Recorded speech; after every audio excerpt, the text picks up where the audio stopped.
यदि आपने विक्की कौशल की छावा मूवी को देखी है तो इस शायरी को और जो अंदाज था कविताएं बोलने का, ये आपको बहुत ही ज़्यादा पसंद आएगा।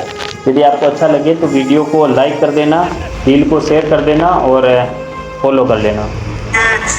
जीत है मन के हारे हार, गए वो दिन लड़े उन पर है धिक्कार, उन पर है धिक्कार जो देखे ना सपना, सपनों का अधिकार हार है अपना।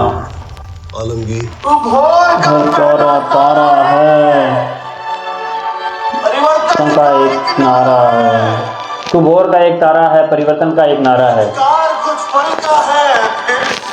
कुछ है फिर सब कुछ तुम्हारा। इसके बाद में कवि बोलता है कि मैं नमक हूँ राजे, तो छत्रपति संभाजी महाराज बोलते हैं कि तू नमक नहीं चंदन है कवि, तू तिलक है हमारे माथे का। बहुत ही शानदार काव्यांश है।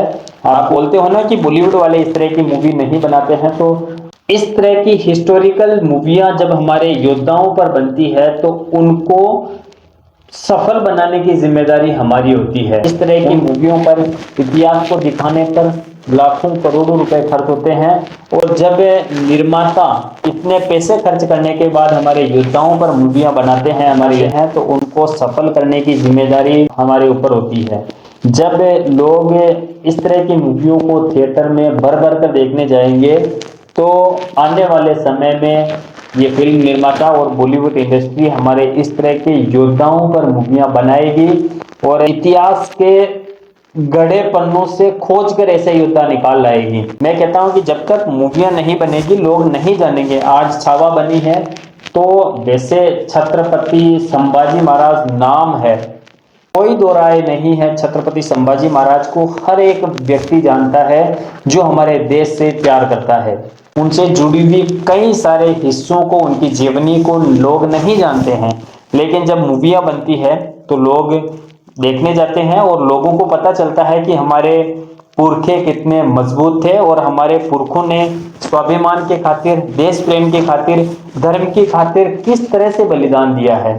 जब आप छत्रपति संभाजी महाराज की छावा मूवी को देखोगे तो उनके शरीर को इतना जख्म देने के बावजूद भी उन्होंने अपना धर्म परिवर्तन नहीं करा है। इस मूवी में बीच में सीन आता है जिसमें औरंग बोलता है कि आप हमारी तरफ आ जाओ, आप इस्लाम कबूल कर लो, लेकिन छत्रपति संभाजी महाराज को इतनी प्रताड़नाएं देने के बाद भी वो अपने धर्म से समझौता नहीं करते हैं और उनकी नाखून निकाल लिए जाते हैं। एक जब छोटी सी खरोंच आती है तो हम सहन नहीं कर पाते हैं, सोचो उनके नाखून निकाल लिए जाते हैं, उनकी आंखों में गरम सलाख आए, उनकी आंखें निकाल ली जाती है। जब आप ये मूवी देखोगे, जब आप उनके बारे में पढ़ोगे तो अंदर से खून खोल जाएगा। इतनी प्रताड़नाएं देने के बावजूद भी उन्होंने अपना धर्म नहीं छोड़ा और धर्म परिवर्तन नहीं करा है। तो हम क्यों छोटे छोटे प्रलोभन में आकर, छोटे छोटे चीज़ों के लोभ में आकर कुछ चंद पैसों के खातिर धर्म बदल लेते हैं। इस तरह की मूवियाँ जब हमारे समाज में आएगी उनको समझ में आएगा कि स्वाभिमान भी कोई चीज़ होती है। धर्म की खातिर उन लोगों ने अपने प्राण न्यौछावर किए, आज हम चंद रुपयों के खातिर कैसे धर्म बदल लें। इसको हम आज अकड़ बोलते हैं।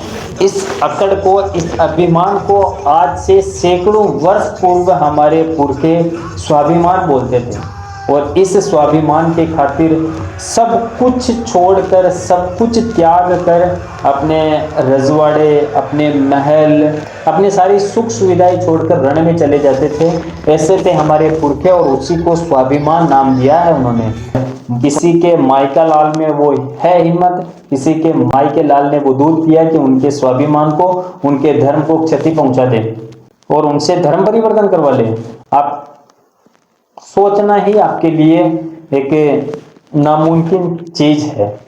जब जितने भी आतताई आए उन्होंने सबसे पहले हमारी मंदिर तोड़े, उस हर संस्कृति को समाप्त करने का प्रयास किया जिसकी खातिर हम जी रहे थे, जिसकी खातिर हम श्वास ले रहे थे। लेकिन उनको बचाने के लिए भी वही लोग हमारे पुरखे खड़े थे और पुरजोर तरीके से खड़े थे। जहां अंगुलियों से आप नाखून निकाल लो, भले उनकी आंखें छीन लो, भले उनकी रूह से आत्मा निकाल लो, लेकिन उनकी जुबान से आप जगदम्ब का नाम नहीं छुड़ा सकते, आप उनके धर्म को परिवर्तन नहीं कर सकते।